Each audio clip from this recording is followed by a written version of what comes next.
Daddy, why'd they build all those pyramids? Chapter 60, April 2189 AD. Debate. Paul, my reading of your life story indicates that you murdered or were responsible for the murders of over 25,000 Jews.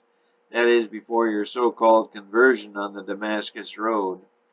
Please tell me and the listeners how it is possible, after committing so heinous a crime, to change and now become a so-called Christian. In other words, what prevents you from murdering again?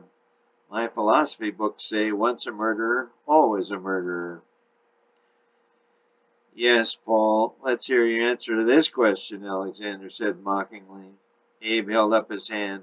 It's okay, Mr. Lincoln, I will answer each and every question, Paul said. Proceed, Paul, Abe said. Paul took a deep breath. I am responsible for the murders of over 300,000 Jews. Paul stared out at the silent audience, now seemingly in shock.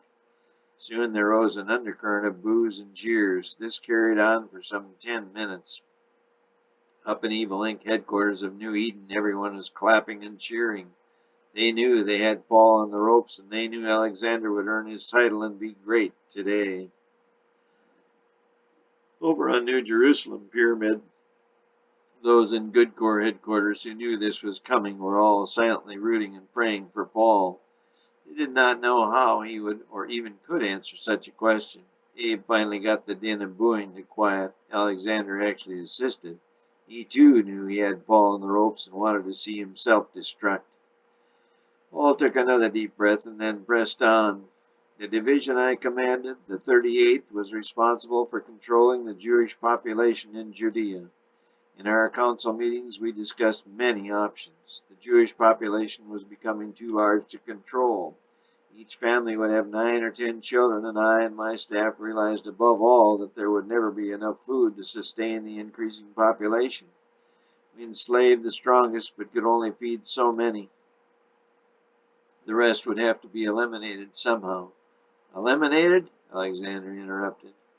Yes, please let me explain, Paul said. Please do. We're all waiting with bated breath, Alexander said, a wry smile on his face. There were chuckles from the audience. Well, God does provide. Along came Jesus Christ, my Lord, with the new concept of a free world where all are equal.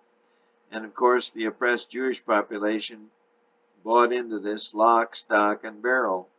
The idea amounted to treason, so the Roman government, by its law, had the right to execute anyone committing treason. We hung a few thousand on crosses for effect, but most were herded out to the Dead Sea Desert and put in pens. We used the old Sodom site so no one would be the wiser.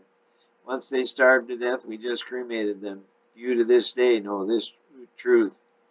The tears ran in a slow, steady stream down Paul's cheeks, but he kept staring out at the audience, now confused and in silent shock. So let me get this straight. You and your vile Roman friends murdered 300,000 innocent people, Alexander said.